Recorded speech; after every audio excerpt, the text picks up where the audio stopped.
எல்லாத்துக்கும் வணக்கங்க. ஒரு வழியாக அங்கே பாருங்க, நம்ம கனவு வீட்டோட வேலையெல்லாம் வந்து தடபுடலாக ஆரம்பிச்சாச்சு.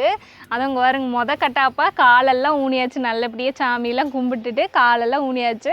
அதுக்குள்ளே பார்த்தீங்கன்னா எங்கள் அத்தை தலைவலிக்குதுன்னு சொன்னாங்க. அதனால சரி 2 விறகு கூட்டி வரக்காப்பி வச்சு கொடுத்துர்லான்னு இப்போ வரக்காப்பி ஆகிட்டு இருக்குது. கோச்சிருச்சு கோச்சிருச்சுங்கிட்டேன். சரி நீங்கள் இதை பார்த்து இறக்குங்க, நான் போய் அதெல்லாம் காட்டிட்டு வரேன். போய் பார்த்துட்டு பாருங்க, போன வீடியோலேயே கம்பி இறக்குனதெல்லாம் காட்டினோம் பார்த்தீங்களா. அதுக்கப்புறம் வந்து இந்த பெருஞ்சல்லி ஒரு லோடு இறக்குனாங்க. ஏன்னா கீழே வந்து தளம் போடுறதுக்காக பெருஞ்சல்லி இறக்கணும். இந்த பக்கம் பார்த்தீங்கன்னா அந்த சின்ன ஜல்லி இருக்கும் பார்த்தீங்களா, இது வந்து பார்த்தீங்கன்னா கான்கிரீட் அங்கங்கே போடுறதுக்கு. அதாவது கான்கிரீட்டுக்குன்னா அந்த இப்போ நம்ம போட்டிருக்கிறோம் பார்த்தீங்களா, அந்த கம்பி அங்கங்கே நட்டுருக்கோம் பார்த்தீங்களா, இது ஸ்ட்ராங்காக நிற்கிறதுக்கு கான்கிரீட் ஊற்றுனாத்தான் நிற்கும், நம்ம என்ன பண்ணாலும் நிற்காது. அதனால் அதுக்காக சிறுஞ்சல்லி வாங்கியிருக்கு. வேலை பார்த்தீங்கன்னா நேற்று பொழுதோடவே ஆளுங்களாம் வந்துட்டாங்கங்க. நாங்கள் நேற்று பொழுதோடவே சாமியெல்லாம் கும்பிட்டுட்டு ஆரம்பிக்கலான்னு எல்லாம் ரெடி பண்ணிட்டோம். அவங்களும் இந்த கம்பியெல்லாம் பார்த்தீங்கன்னா கம்பிங்கிற மாதிரி இந்த பைப்பெல்லாம் பார்த்தீங்கன்னா அறுத்து வெல்டிங்லாம் வைக்க ஆரம்பிச்சிட்டாங்க. வந்தது பாருங்க மழை, அடிச்சு கொட்டோன்னு ஊத்திருச்சு. எங்களுக்குன்னா வந்து சந்தோஷம்.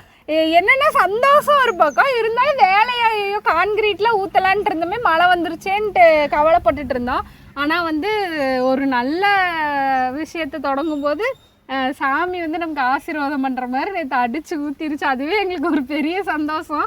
ஏன்னா முத நம்ம ஆரம்பிக்கிறோம், அது சின்ன வீடா பெரிய வீடா, நம்ம ஆரம்பிக்கும் போது மழை வர்றது வந்து ஒரு ஆசீர்வாதம் மாதிரி தானுங்களா. அதனால அது போக மழை வருமான்னு ஏங்கிட்டு இருந்ததுக்கு மழை நல்லாவே வந்துருச்சுங்க. தரையெல்லாம் பார்த்தாலே தெரியும், அந்த பக்கம்லாம் நல்லா ஈரமாகி கிடக்குது, மணல்லாம் நல்லா ஈரமாக இருக்குது பாருங்க. அதுவும் பார்த்தீங்கன்னா இந்த பைப்பை இறக்கிறதுக்கு உள்ளே வந்து எவ்வளோ அடி குழி பறிச்சிட்டு இருந்தாங்க எங்கள் வீட்டுக்காரு. ஆளுங்கெல்லாம் வந்து அப்போத்தான் வந்து குழியெல்லாம் பறிச்சிட்டு இருந்தாங்க, மாங்கு கலப்பாரி விட்டு. கரெக்டாக மழை வந்துருச்சு. அவங்களுக்கு வேறு வசனம், மழை வந்து குழியக்கிட்டு மறுக்கா வந்து மூடிருச்சுன்னா என்ன பண்ணுறதுன்ட்டு அவங்களுக்கு வசனம். ஆனால் மழை இங்கே வந்து கிட்டத்தட்ட 2-3 மாதம் ஆச்சு. அதனால மண்ணெல்லாம் இறுகி போயிருந்தங்காட்டி அடித்த மழைக்கு மண்ணே உறிஞ்சிக்கிச்சு, குழியெல்லாம் ஒரு இதுவும் பண்ணலை. பறிச்ச குழி அதே மாதிரி தான் இருந்துச்சு. அப்புறம் பொழுதோட மழை வந்தாலும் கொஞ்சம் நேரத்தில் நின்றுங்க, நீங்கள் லைட்டு மட்டும் போட்டுக்கிடுங்க, நாங்கள் வேலை பண்ணுறோன்னு ஆளுங்களாம் சொன்னாங்க. ஆனால் வந்து மழை அடித்த மழைக்கு கரண்ட் ஆஃப் பண்ணிட்டாங்க. நைட்டு பூரா கரண்ட் இல்லை. அதனால் வேலையை அப்படியே விட்டுட்டு காலையில் தான் ஆளுங்களாம் வந்து வேணுங்கிற அளவு குழி மறுக்க பறிச்சு விட்டு பைப்பை வந்து இறக்கிட்டாங்க. மட்டம் பார்த்து இப்போ எல்லாமே மட்டம் பார்த்து வச்சுருக்குது. எல்லா பைப்பும் பார்த்தீங்கன்னா ஒரே நீளத்துக்கு மட்டம் பார்த்து இப்போ உள்ள இறக்கி வச்சுருக்காங்க. இன்னும் கான்கிரீட் வந்து ஊற்றணும், அதுக்கு தான் சல்லியில் இறக்கி இருக்குது. முட்டு வந்து எதுக்குன்னா நம்ம பைப்பு நல்லா கனமான பைப்பு நிற்க வைக்கிறதுக்கு முட்டு கொடுத்தா தான் நிற்க வைக்க முடியும் பார்த்தீங்களா. அதனால் கம்பி குச்சி கொடுத்து முட்டை வச்சுருக்குது.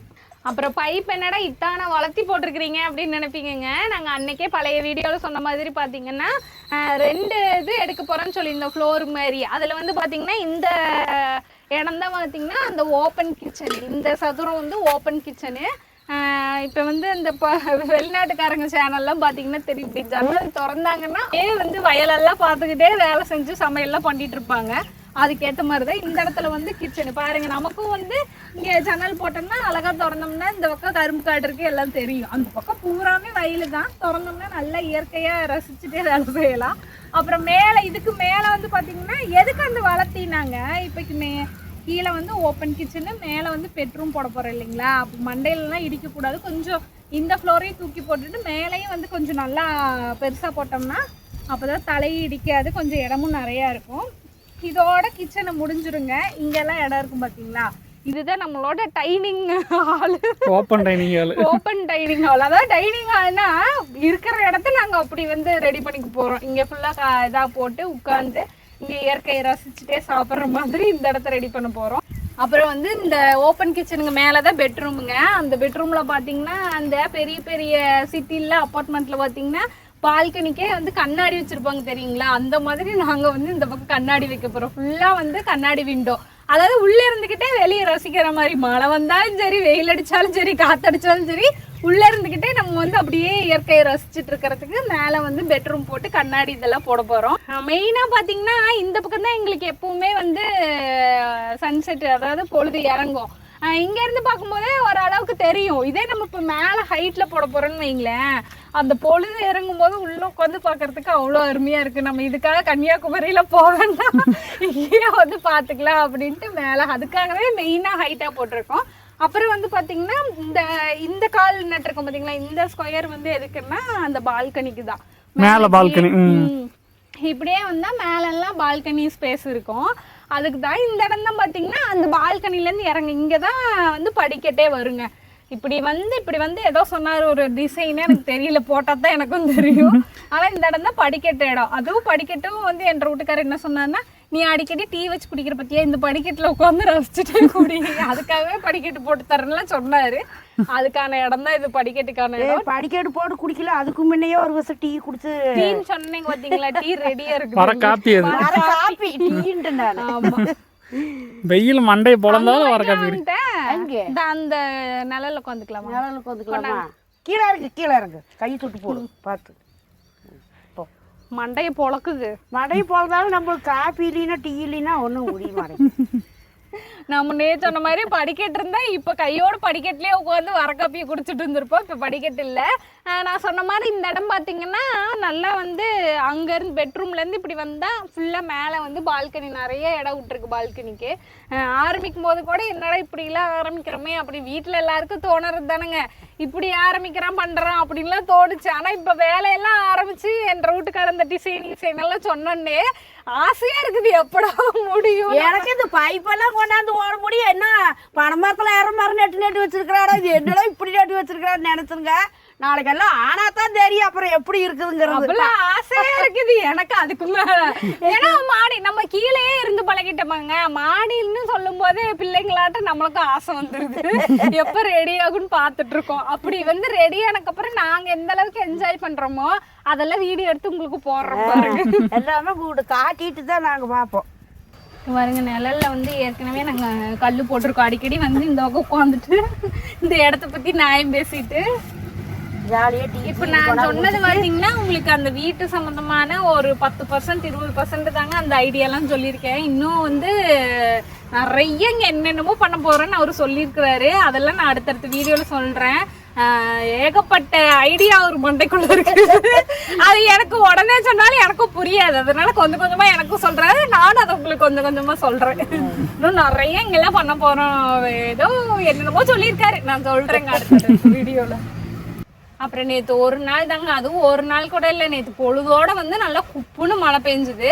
இப்படி இருந்த செடியெல்லாம் இப்படி ஆயிடுச்சு. இங்க வந்து பாருங்க இந்த முருங்கை, அதுக்கு எக்ஸாம்பிள் பாத்தீங்கன்னா இந்த முருங்கை மரம் தான். அங்க பாருங்க ஒரு மாதிரி நூலாட்டு இருந்துச்சு, இப்ப பாரு ஃப்ரெஷ்ஷா மத்தியானம் அடிக்கிற வெயிலுக்கு சொங்கி போய் ஒரு மாதிரி இப்படி இலையெல்லாம் இப்படி இருக்கும். எப்பவுமே வந்து பாத்தீங்கன்னா இந்த பக்கம் வந்தோம்னா பாப்போம், இப்படி இருக்கும் சொங்கி போய் இலையெல்லாம். இப்ப பாருங்க நேத்து ஒரு பொழுதோட பெஞ்ச மழைக்கு பாருங்க ₹1 காசாட்டம், ₹1 காயினை விட பெருசா இருக்குது. இங்க பாருங்க இந்த இலையை மட்டும் பாருங்க, ₹1 காயின் நிஜமா இத்த சொல்லுங்க, நல்லா ஹெல்த்தியா இருக்கு பாருங்க. நல்லா அப்படியே செம்மையா ஹெல்த்தியா கொழு கொழு கொழு கொழு மழைங்கள காய் வந்துடும். ஆமா, முருங்கை மரம் மட்டும் இல்லைங்க, இங்க பாருங்க இந்த பக்கம் தூதுவளை செடி, இங்க பாருங்க பூ எத்தனை பூ இருக்குது பாருங்க ஒரு பொழுதோட மழைக்கு.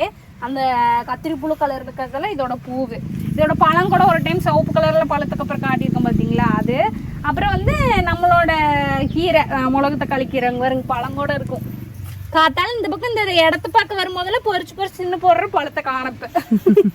அப்புறம் வந்து நம்ம கொய்யா மரம் இங்கே பாருங்க, அந்த மலைக்கு எத்தனை பூ பாருங்க, அப்படியே கொத்து கொத்தா கனகாம்பர பூவு. எங்கள் வீட்டில் வந்து கனகாம்பர பூ இல்லாமல் இருக்கவே இருக்காது, ஏன்னா எங்களுக்கெல்லாம் கனகாம்பர பூ ரொம்ப பிடிக்கும். அது பாருங்க மலைக்கு நல்லா அப்படியே இப்படி மொட்டாட்டு இருந்தது, நல்லா விரிஞ்சு வந்துருக்குது. இது மட்டும் இல்லை, சொரக்காய் செடி நல்லா வந்துருந்துச்சு. ஆமாம், சொரக்காய் செடி இங்கே பாருங்க. இப்போ இந்த பக்கம் பாருங்க, நேத்தெல்லாம் நல்லா இருந்துச்சு, காத்தால கூட இங்கே பாருங்க. இப்போ பாருங்க இந்த வெயிலுக்கு பார்த்தீங்களா மறுபடியும் எப்படி ஆயிடுச்சு, காத்தால நல்லா அப்படியே கொடையாட்ட விரிஞ்சு இருந்தது. நல்லா இருக்கு. இங்கே பாருங்க பிஞ்சு ஓவர் அடிக்குது, பிஞ்சு மழை வேஞ்சிருக்கு தான், மண்ணா கிடக்கு. இங்கே வாங்க, இங்கே ஒரு ரெண்டு காய் பிஞ்சோட இங்கே பாருங்க, இங்கெல்லாம் பாருங்க பிஞ்சு தெரியுதா? 2 பிஞ்சு இருக்கு, 2 பிஞ்சு பக்கத்துல. இதுக்கு தான் வந்து பந்தல் போடுறோம் நாங்களும் செடியை ஏமாத்திட்டோம். அந்த வேலை இந்த வேலையும் பண்ணி ஏமாத்திட்டே இருக்கிறோம். ஆனாலும் அது காய் கொடுத்துட்டு தான் இருக்குது.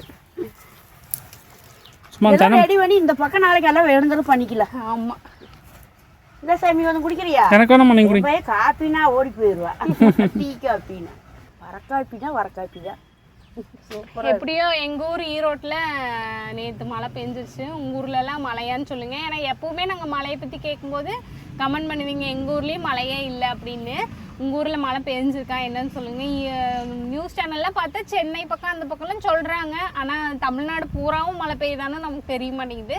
எந்தெந்த ஊரில் மழை பெஞ்சதுன்னு சொல்லுங்கள், நாங்களே தெரிஞ்சுக்கிறோம். வேக நிற்கிற பக்கம் ஊற்றிட்டு போயிட மாட்டேங்குதுன்னு எல்லா பக்கம் இருக்குதா இல்லையான்னு தெரியல. ஆனால் நம்மளுக்கு நேற்று தான் ஒரு மழை.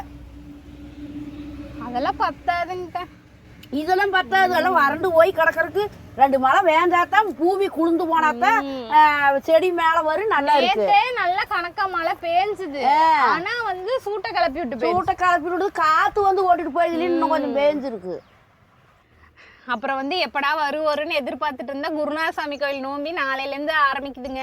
என்ற பிள்ளைங்க வேற, என்ற பிள்ளைங்க மட்டும் இல்லை நானும் எப்படா போலான்னு அப்படியே காத்துட்டு இருக்கிறோம். நேத்து அங்க மழை வேணும் சும்மா தத்தல் அடிச்சு கிடக்குதாமா.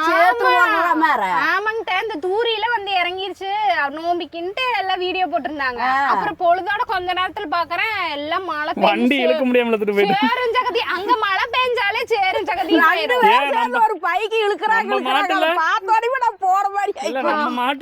நாங்க ஒருக்கா மாட்டிங்க ஆன ஒரு பக்கம் பொண்ணு ஒரு பக்கம் ஆளாளுக்கு ஒரு பக்கம் போயிட்டு எங்க இருக்கிறோம்னா தெரியல. அதுக்கு போயிட்டு போற வருஷம் என்ன பண்ணா கடைசியா போனா கரையெல்லாம் இழுச்சாச்சு போட்டாங்க.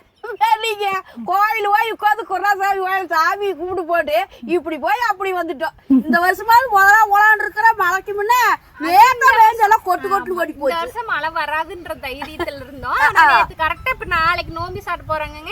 நேத்து வந்து மழை இப்ப அங்க அந்த பக்கம் எல்லாம் டெய்லி இனி மழை பெய்யும். நம்ம கூட அப்பப்போ நாம கொஞ்சம் காலையில போய்க்கு வேணும். பாத்தீங்கன்னா இந்த களிமண் அது ஒண்ணுதாங்க பிரச்சனை. மத்தபடி மழை பெஞ்சா நமக்கு என்ன நல்லதுதான். அது நடக்க பிடிக்க முடியாது. சனிக்கிழமை போலாம். ஏன்னா இந்த அது அந்த கோயில் நோம்பி பாத்தீங்கன்னா இந்த மூளையில இருந்து அந்த மூளை அப்படி சொல்லலாம். எவ்வளவோ தூரம் வரைக்கும் கடக்கண்ணி இருக்கும், தூரி இருக்கும். நம்ம நடந்துதான் போற மாதிரி இருக்கு. நடந்து போய் பாத்துட்டு வர்றதுதான் அந்த நோம்பியோட பெரிய விஷயமே. அந்த மழை பெஞ்சு சேரும் தகுதியாச்சுன்னா நம்ம நடக்கிறதுக்கு ஒரு மாதிரி இருக்கு. அதுதான். ஆனா என்ன மழை எவ்வளவு அடிச்சு விட்டுறாலும் நாங்க போவோம். வந்து சனிக்கிழமை போலான்னு இருக்கோம். சனிக்கிழமை யாராவது குருநாதசாமி கோயிலுக்கு வந்தீங்கன்னா மீட் பண்ணலாம். சனிக்கிழமை வாங்க, எல்லாம் பாத்துக்கலாம். என்னங்க பண்றது, சனிக்கிழமை போனோம்னா என்ன கூட்டம் வந்து நிறைய வரும். போன கட்டா போன மாதிரி ஆகத்தான் செய்யும். ஆனா என்ன பண்றது, இடையில இப்ப வந்து அடுத்த மாசம் இந்த ஆவணி கடைசியில பாத்தீங்கன்னா எங்க குலதெய்வ கோயில் கும்பாபிஷேகம் வருதுங்க. அப்போ பிள்ளைங்க எல்லாத்தையுமே நம்ம கூட்டிட்டு தான் போயாகணும். அன்னைக்கு பள்ளிக்கூடம் லீவ் போடணும். அப்புறம் இதுக்கு ஒருக்கா லீவ் போட்டுட்டே இருக்க முடியாது பாத்தீங்களா. அதனால இந்த கட்டாப் வந்து சனிக்கிழமை எல்லாத்துக்கும் லீவு தான். அப்படி போயிட்டு வந்துட்டு அப்புறம் குலதெய்வ கோயிலுக்கு லீவை போட்டு கூட்டிட்டு போக வேண்டியதுதான். கரியகாளி அம்மன் கோயில் கும்பாபிஷேகம் அதுக்கு குழந்தைகளெல்லாம் கூட்டிட்டு போக வேண்டியதான். சனிக்கிழமை லீவு இல்லாம பிள்ளைகளை பள்ளிக்கூடம் லீவுல கூட்டிட்டு போய்க்கலான்ட்டுங்க. அந்த கோயிலுக்கு என்ன கிழமை வருதுன்னு தெரியல. ஆனா மாசம் கடைசியில் வருது. ஆவணி கடைசி. ஆமா, ஆடி போய் ஆவணி கடைசி 31ஆம் தேதி என்னமோ சொன்னாங்க. ஆமாங்க, நாங்களும் அவ்வளவுதான். இனி போய் எல்லாம் வேலையெல்லாம் இருக்குது. மழை வந்துருச்சு. இனி எல்லாம் போய் செடி வேலையெல்லாம் இனி பார்க்கணும். விதை பையெல்லாம் எடுத்தாச்சு. இனிமே போய் என்னென்ன போடணும், எங்கெங்க போடணும் வைக்கணும். அதுவும் பாத்தீங்கன்னா மண்ணு நல்லா இறுகி வேற கிடக்கு. ரொம்ப மாசமா மழை பெய்யாம போய் கொத்துன்னு கொத்தி ரெடி பண்ணணும் மண்ணை முதல்ல. அதுக்கப்புறம் தான் விதையெல்லாம். அதனால அந்த வேலையெல்லாம் போய் பாக்குறேன். வாங்க சனிக்கிழமை முடிஞ்சா குருநாதசாமி கோயில்ல பாக்கலாம். பாய்.